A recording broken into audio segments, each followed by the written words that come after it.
Can you really make a good pie out of this? Just plain water?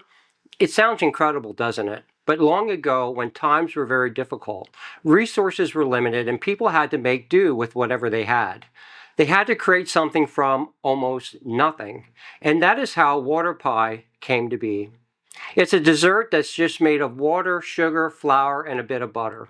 It's a recipe that has been passed down for years, but now is largely forgotten.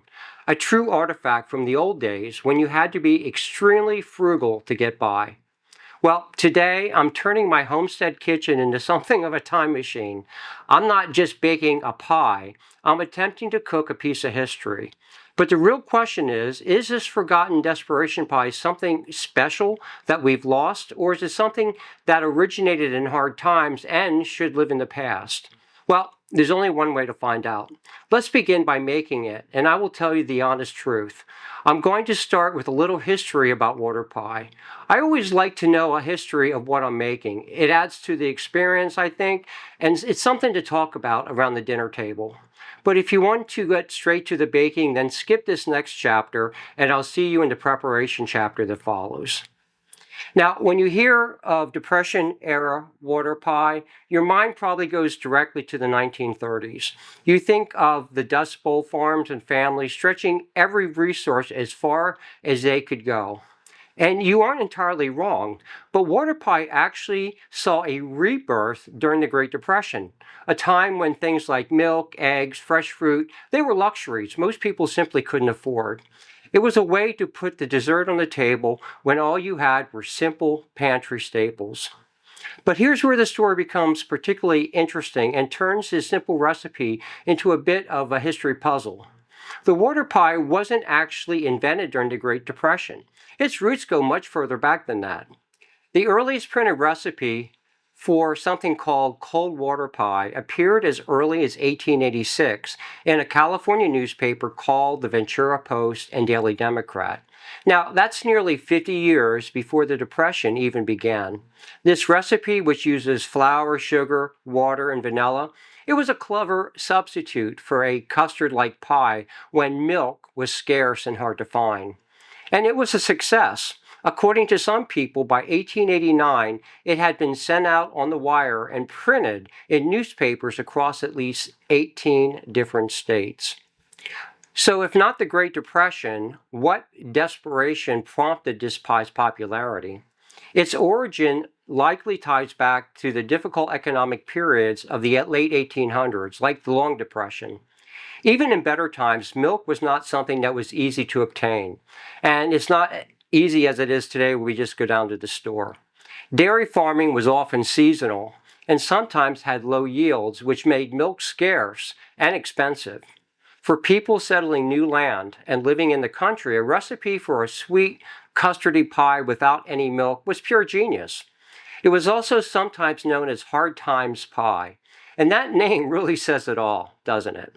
Now, pie was a significant part of the American diet, so finding a way to make it was important.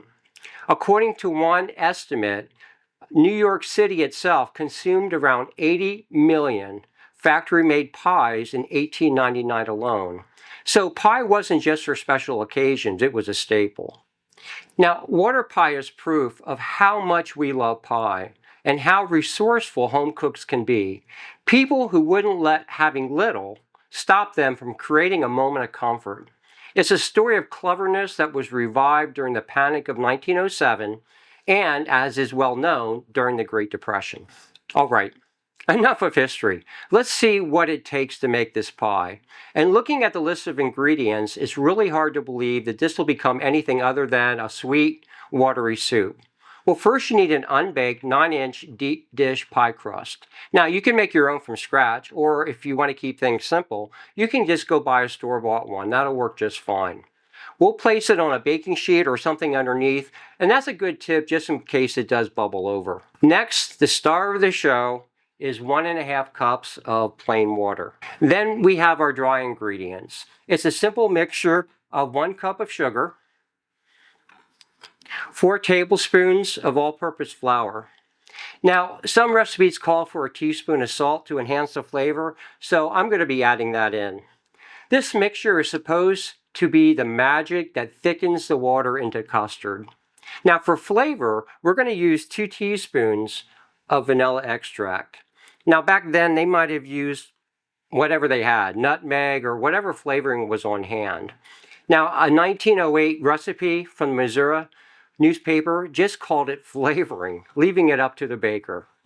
And then finally, the one ingredient that seems out of place, but is really what makes this all come together, is 5 to 6 tablespoons of butter cut into small pieces.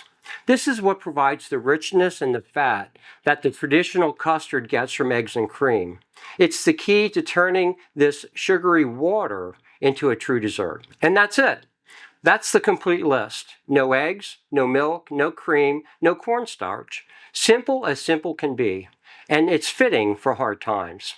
Okay, my oven is preheating to 400 degrees, and it's time to assemble this pie. And I have to tell you, the process will look even stranger than the ingredients. Every single step seems to go against everything you know about baking. First, I'm going to take my pie crust. And the first thing you want to do is you need to simply pour 1.5 cups of water directly into the pie shell. Now, this looks simply wrong, but this is exactly how you make the pie. Every instinct tells me that just pouring a cup and a half of water in here is just going to create a soggy mess. But trust me, this process will work. Next, you want to mix the dry ingredients together. Now I have 1 cup of sugar. Next thing you want to do is take 4 tablespoons of all-purpose flour and a teaspoon of salt.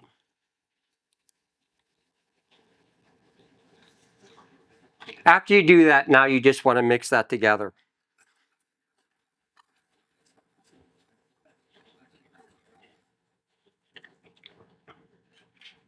Now this is the part that will truly test your faith. You take the mixture of sugar, flour, and salt, and you just sprinkle it evenly on top of the water. And here's the most important rule, and I can't stress this enough: do not stir it. Just sprinkle it on top and just leave it. It's going to create a sandy white layer on top. The science behind it is that as it bakes, the flour slowly absorbs the water and sinks in, thickening the pie from the bottom up. And then the sugar melts and caramelizes on top. Stirring it would ruin the entire process.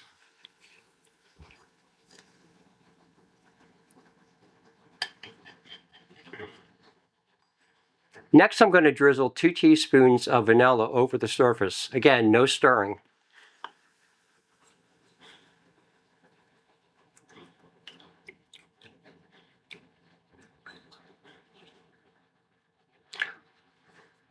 Finally, I'm going to take the pieces of butter and I'm just going to dot them over the top of the surface.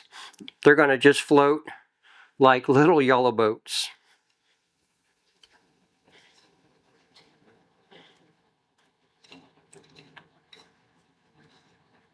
And that's it for the Desperation Era water pie. The pie's assembled.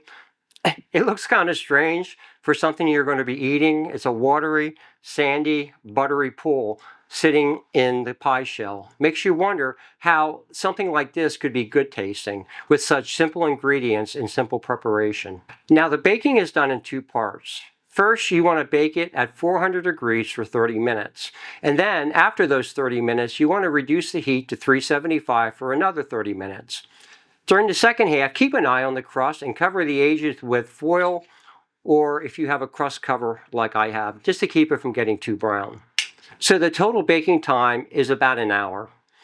What's supposed to happen in that hour is kind of a cooking miracle. The butter's going to melt, the sugar's going to dissolve, and the flour starch will transform the water into a soft, custard-like gel. So let's put it in the oven and see what happens. So the baking hour is over. So let's bring it out of the oven.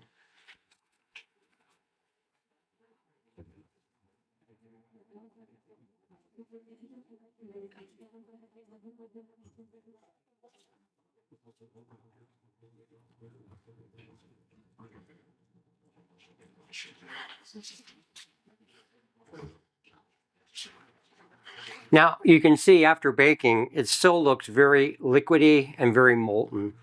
But the last most important step is you got to let it cool completely. This doesn't mean just for an hour on the countertop. It requires several hours, preferably in the refrigerator to set properly. Patience, it turns out, is the last secret ingredient. So I'll see you in a few hours after it's cooled completely.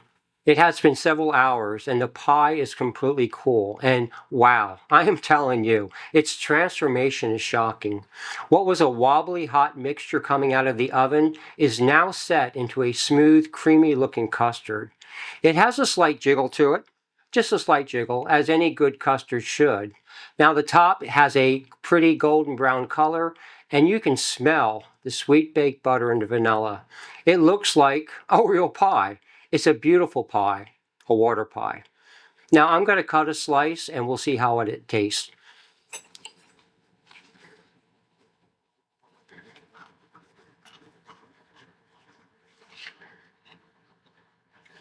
The moment of truth is here. After all that history, all my doubt, and that strange method of preparation, is it actually any good? Well, let me take a bite.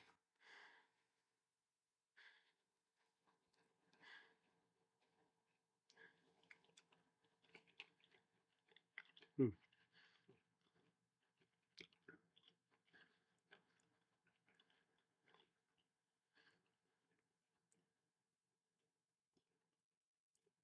It's good. It really good. It's not what I expected, not at all. The texture is the first thing you notice. It is smooth and silky. That powdery mix is all gone. And if you didn't know it, you'd be convinced that it was a custard made with cream or with milk. It's not grainy at all. Well, that's the water pie for you. A piece of history that I think should keep living. I have to say, this just isn't good for desperation pie. This is simply good pie, plain and simple. It's a really genuine treat, and it's something that deserves to live on. Well, thanks for watching, and if you have some recipes, some pies, or things that have been passed down through your family, I'd love to hear them, if you don't mind putting them in the chat below. And if you do like these type of historic recipes, then please join me over here as we look at a bunch of other historic recipes.